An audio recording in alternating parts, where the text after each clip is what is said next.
Hi hello నమస్తే. నేను మీ కట్టా కార్తీక్. దశాబ్దాలు గడుస్తున్నా తెలుగు నేల మీద ఒక లెక్క మారలేదు. టాలీవుడ్‌కున్న నమ్మకం చెదరలేదు. అదేంటి అంటే సంక్రాంతి అంటే బాలయ్య, బాలయ్య అంటే mass, Sankranti plus Balayya equal collections. ఇప్పుడు 'డాక్ మహారాజ్' అదే నిరూపిస్తా ఉంది.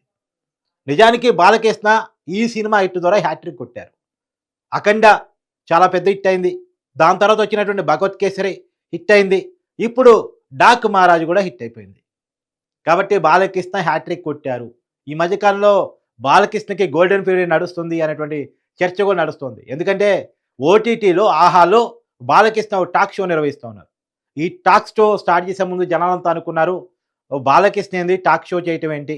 బాలకృష్ణకున్న టెంపర్‌కి, కోపానికి ఆయన టాక్ షో చేయగలడా? ఆయన జనాన్ని ఆకట్టుకోగలడా? అని చెప్పేసి అందరూ అనుకున్నారు. కానీ బాలకృష్ణ కంటే ముందు చేసిన అనేక మంది హీరోల టాక్ షో కంటే బాలకృష్ణ చేస్తున్న టాక్ షో చాలా పెద్ద హిట్ అయింది. ఇండియాలోనే నంబర్ 1 షోగా అన్‌స్టాపబుల్ నిలిచిపోయింది. అది 'ఆహా' నిర్మాతలైనా చెప్పే పరిస్థితి, వాళ్ళు కూడా డైరెక్ట్‌గా ఓపెన్‌గా చాలా స్టేజ్‌ల మీద చెప్పారు. రికార్డ్స్ కూడా చెప్తా ఉన్నాయి.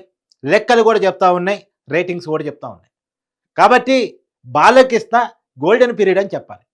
ఇప్పుడు 'డాక్ మహారాజ్' ద్వారా ఒక మాస్ ఎలివేషన్ మరొకసారి బాలకృష్ణ చూపించుకున్నాడు అని చెప్పక తప్పదు.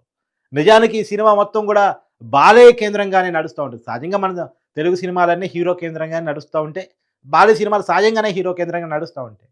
బాలయ్య సినిమాలకున్న ప్రత్యేకత ఏంటంటే విలనిజానికి కూడా ఎక్కువ ఎలివేషన్ ఉంటుంది. బాలకృష్ణ సినిమా ద్వారా విలన్‌గా ఎలివేట్ అయ్యి తర్వాత అనేక క్యారెక్టర్స్ పొందిన వాళ్ళు అనేక మంది ఉన్నారు. అది 'సమరసింహారెడ్డి' నుంచి చూడండి మీరు.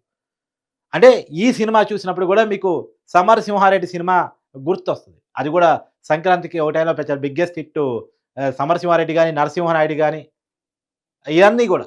అంటే మళ్ళా ఆ నేపథ్యం బాలకృష్ణలో ఈ సినిమాలో కనపడతా ఉంటది. నిజానికి బాలకృష్ణకి బోయపాటి మాత్రమే చేయగలరు. వేరే వాళ్ళు డైరెక్టర్సు ఆయనతో అంత హిట్ కొట్టడం అంత అసాధ్యం అని చెప్పేసి అంటా ఉంటారు. కానీ బాబీ తనదైన శైలిలో సినిమా తీసి హిట్ కొట్టారు. ఇది మాత్రమే కాదు, బాబీ ఇంతకుముందు 'వాల్తీర వీరయ్య' తీసి చిరంజీవికి కూడా ఒక బ్లాక్ బాస్టర్ ఇచ్చారు. చిరంజీవి ఈజ్ బ్యాక్ అని నిరూపించినటువంటి డైరెక్టర్ బాబీ. ఇప్పుడు బాలకృష్ణతో కూడా చాలా మంచి మూవీ తీశారు. మంచి టేకింగ్. ప్రతి సీన్‌ని కూడా చాలా అద్భుతంగా చేశారు. తమన్ బ్యాక్‌గ్రౌండ్ స్కోర్ కూడా అద్భుతంగా ఉంది. బాలకృష్ణ ఎలివేషన్ కూడా చాలా బాగా చేశారు. ప్రతి సీన్‌కి కూడా బ్యాక్‌గ్రౌండ్ స్కోర్ చాలా అద్భుతంగా వచ్చింది. కాకపోతే ఒక మైనస్ ఏందంటే ఎక్కువ హింస ఉంది, ఫైటింగ్స్ ఎక్కువున్నాయి అనేది తప్పిస్తే సినిమా నిర్మాణం మాత్రం చాలా అద్భుతంగా ఉంది. బాలకృష్ణ నటన గురించి ప్రత్యేకించి చెప్పుకోవాల్సిన లేదు. ఈ సినిమాలో ముగ్గురు హీరోయిన్స్‌ని పెడితే ముగ్గురికి కూడా చెప్పుకోదగ్గ క్యారెక్టర్స్ ఇచ్చారు. సరే, ఇంతవరకు చాలా హ్యాపీ. ఒక మంచి స్టోరీ కూడా బాలకృష్ణ ఒక సామాజిక అంశంతో మరోసారి ముందుకొచ్చాడు అని చెప్పాలి. ఏది ఏమైనా ఒకటి మాత్రం, సంక్రాంతి అంటే బాలయ్య, బాలయ్య అంటేనే సంక్రాంతి అనేటువంటి కూడా మనకి ఇప్పుడు సంక్రాంతి సంబరాలు కూడా బాలకృష్ణ జరుపుకుంటున్నటువంటి విజువల్స్ కూడా సోషల్ మీడియాలో చాలా వైరల్‌గా మారాయి. సిద్దుతో కలిసి, తర్వాత ఇతర హీరోలతో, ఈ ఎలాంటి యంగ్ హీరోలతో కలిసి విశ్వక్సేను, సిద్దు, బాలయ్య ముగ్గురు కలిసి సంక్రాంతి సంబరాలు జరుపుకోవటం సోషల్ మీడియాలో ఆ వీడియోలు కూడా వైరల్ అవుతా ఉన్నాయి. సో బాలకృష్ణ కూడా వాళ్ళ ఏజ్‌తో కలిసి సంబరాలు జరుపుకోవటం, చిన్న పిల్లవాళ్ళ బాలకృష్ణ మారారా అనేంతగా ఆ వీడియోలో చూస్తే అనిపిస్తా ఉంటుంది. కాబట్టి బాలకృష్ణకి సంక్రాంతి మరోసారి కలిసొచ్చిందని చెప్పక తప్పదు.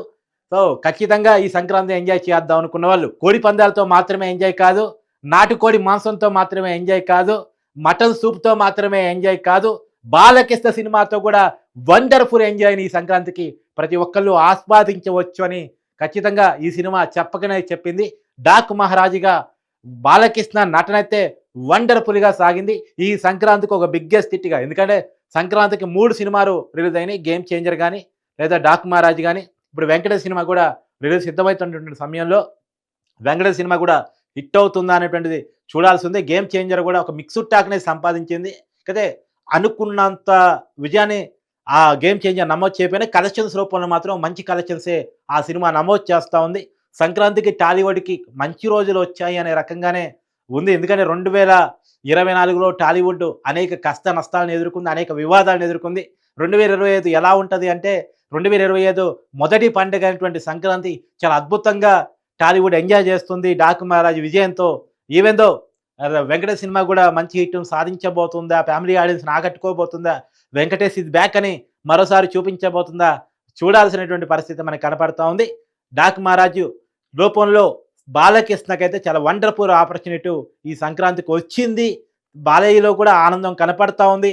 ఒకవైపు రాజకీయాల్లో తనకంటూ వరుసగా హిందూపురం నుంచి ఎమ్మెల్యేగా గెలుస్తూ రాజకీయాల్లో సత్తా చాటుతున్నటువంటి నందమూరి బిడ్డ బాలకృష్ణ ఇప్పుడు సినిమాల్లో కూడా ఇన్ని దశాబ్దాలు దాటినా ఇంకా నా మార్కు పోలేదు, సంక్రాంతి అంటే నాదే అని నిరూపించుకున్నాడు అని చెప్పాలి.